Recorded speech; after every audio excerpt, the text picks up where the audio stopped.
नमस्कार, मैं वरुण कुमार। आ गया है हफ्ते का आखिरी दिन शुक्रवार और पेश है आपका अपना पसंदीदा कार्यक्रम मनी टाइम, जहां हम बताएंगे आपको वो सभी खबरें जो डालती हैं आपकी जेब पर, आपके जीवन पर सीधा असर। आरबीआई के रेपो रेट बढ़ाने के तुरंत बाद बढ़ने लगा जमा पर ब्याज।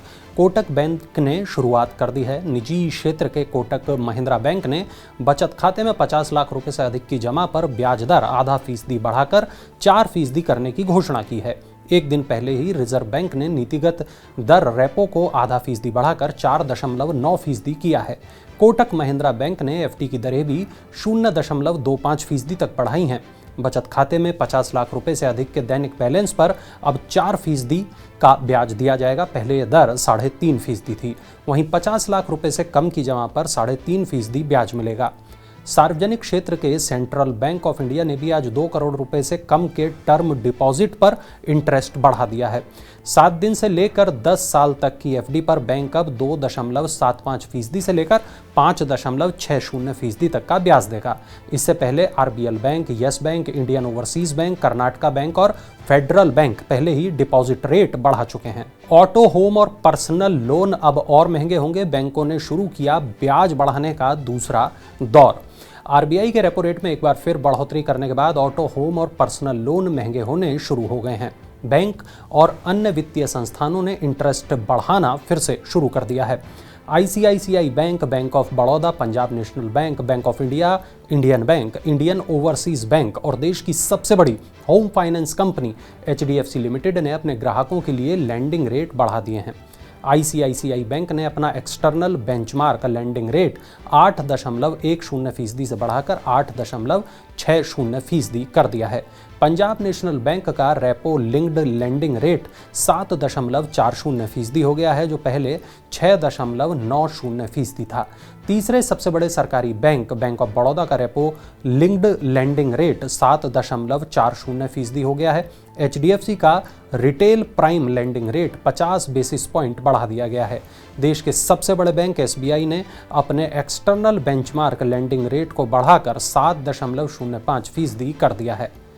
अगर आप टेक्नोलॉजी प्रेमी हैं और आप घर बैठे शॉपिंग करने के शौकीन हैं तो आपके लिए फ़ायदे की खबर है।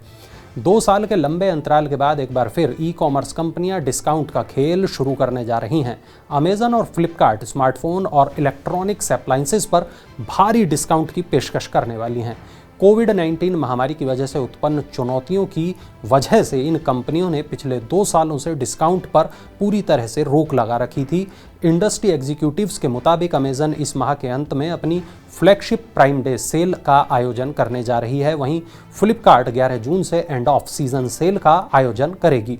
दोनों कंपनियां 15 अगस्त तक फ्लैश सेल का आयोजन करेंगी और ग्राहकों को भारी डिस्काउंट और आकर्षक डील्स की पेशकश करेंगी।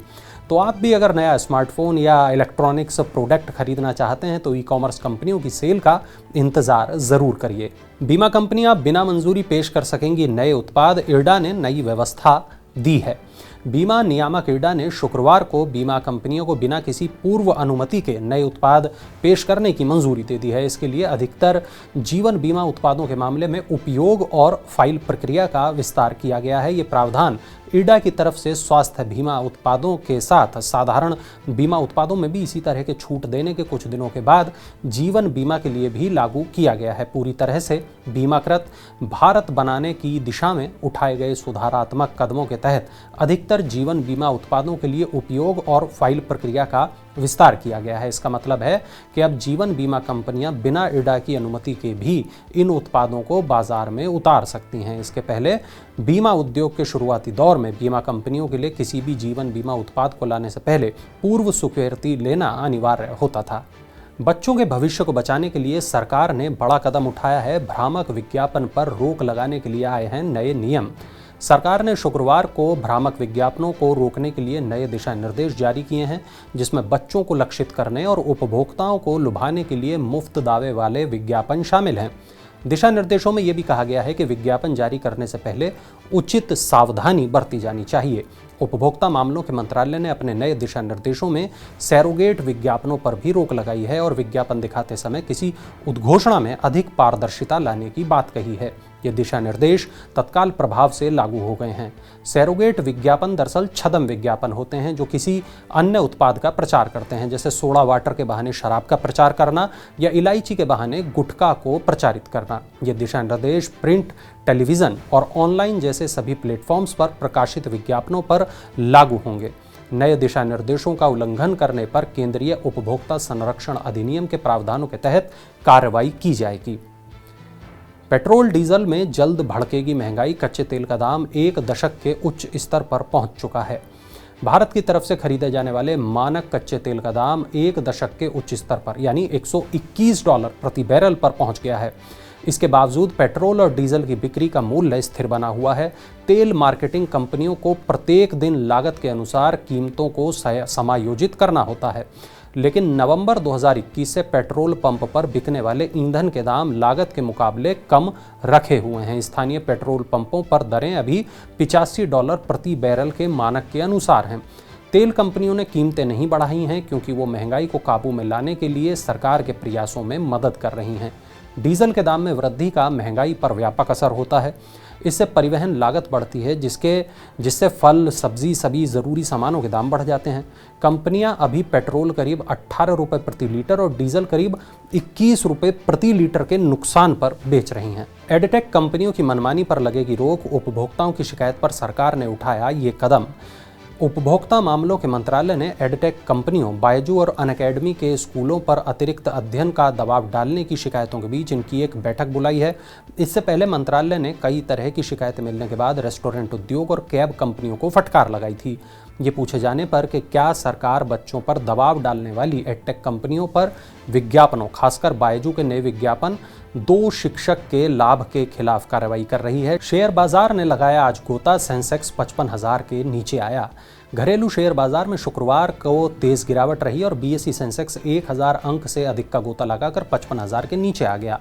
वैश्विक बाजारों में तेज बिकवाली के बीच आईटी, वित्त, बैंक और ऊर्जा शेयरों में नुकसान के साथ बाजार में गिरावट रही। कारोबारियों के अनुसार रुपए की विनिमय दर में गिरावट, कच्चे तेल की कीमतों में तेजी और विदेशी संस्थागत निवेशकों की लगातार पूंजी निकासी का भी बाजार धारणा पर असर पड़ा। बाजार में इस गिरावट से निवेशकों को 3,11,000 करोड़ रुपए का नुकसान हुआ है। अमेरिका में मुद्रास्फीति के आंकड़े जारी होने और अगले हफ्ते फेडरल रिजर्व की बैठक से पहले बढ़ती मुद्रास्फीति को लेकर आशंकाओं के बीच घरेलू बाजार में बिकवाली ने जोर पकड़ लिया है। तो ये थी आज की तमाम बड़ी खबरें, वो खबरें जो डालती हैं हमारी और आपकी ज़िंदगी पर असर, हमारे और आपके जेब पर असर।